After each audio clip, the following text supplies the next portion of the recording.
So, can Pokemon come back from this? Not will it sell, because it always sells. I mean, can it come back in the eyes of gamers?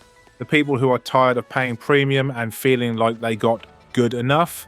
Because after Pokémon Legends ZA, a lot of the conversation has shifted from this game has issues to what is going on with the franchise. And the wild part is Pokemon's problem isn't that it doesn't have ideas, it's that it has ideas and then doesn't finish the job.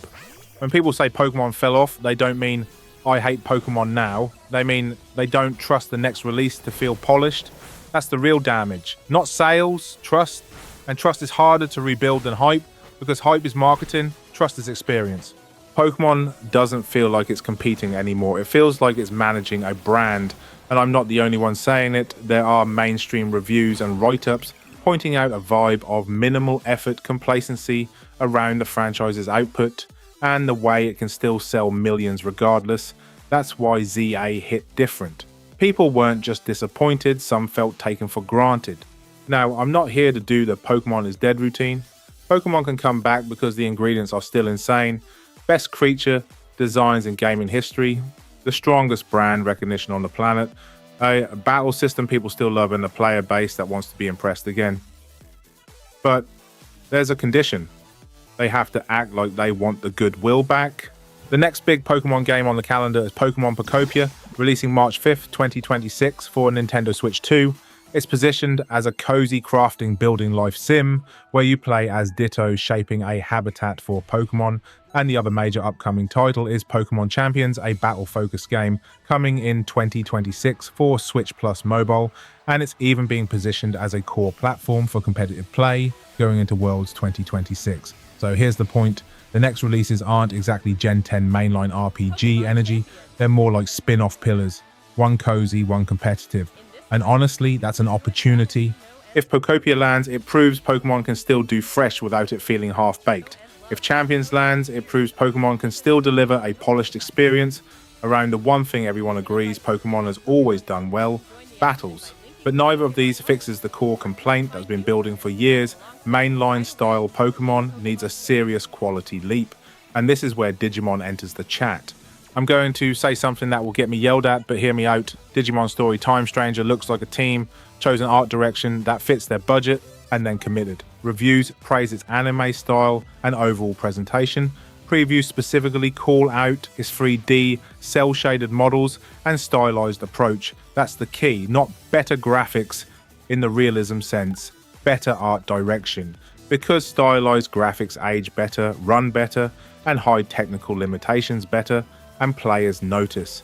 Even on Digimon's own user review pages, people call out the cel-shaded art style as a positive. This isn't just me making up a Digimon good, Pokemon bad narrative. There are long-running threads where Pokemon fans straight up say they want Pokemon to go cel-shaded, thick outlines, more anime-like, closer to the official art vibe. Some even argue it would help with performance and keep the visuals from dating badly. So when I say Pokemon should follow Digimon's art footsteps, I'm not saying copy Digimon's world. I'm saying commit to a stylized look that fits Pokemon and do it with confidence. If Pokemon wants a real comeback with gamers, not just sales, here's the checklist. 1. Pick a stylized art direction and lock in. Cel-shaded, anime-inspired, clean outlines. Stop chasing realistic textures that clash with the character designs. 2. Performance first, always stable frame rate, clean loading, fewer glitches. If it's not stable, it's not ready. Simple. 3. Voice acting, at least partial, even if it's key scenes only. If you're doing cinematic cutscenes, silence feels cheap in 2025. Digimon gets praised for voice work because it makes the whole package feel produced. 4. Make the world feel alive. NPCs moving, events happening, Pokemon behaving like creatures, not props. A living world hides repetition and boosts immersion. 5. Stop treating content like a negotiation. Players don't want to feel like the base game is the starter pack and the rest is DLC. 6. Respect the player's intelligence, less hand-holding, better pacing, fewer filler interruptions. Let the game breathe. 7. Communicate. If something's smaller scope, say so. If something's experimental, say so. People are more forgiving when they're not being sold a dream. Pokopia is Pokemon trying something cozy and modern, crafting building vibes. Champions is Pokemon trying to consolidate the competitive scene into a dedicated platform. If both are polished, that helps. But the real comeback moment, the we're back moment, will be when Pokemon drops the next big RPG and everyone agrees, yeah, they actually tried. Yes, Pokemon can recover, but not with PR, not with trailers, not with just wait for the patch.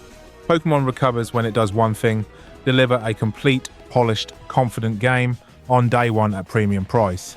And if they want a shortcut to rebuilding trust, they should look at what games like Digimon Time Stranger did right. Choose an art style that works, commit, polish, and respect the audience. Question for the comments: if the next main Pokemon RPG had Digimon level art direction and polish, would you be back day one, or are you officially wait for reviews forever?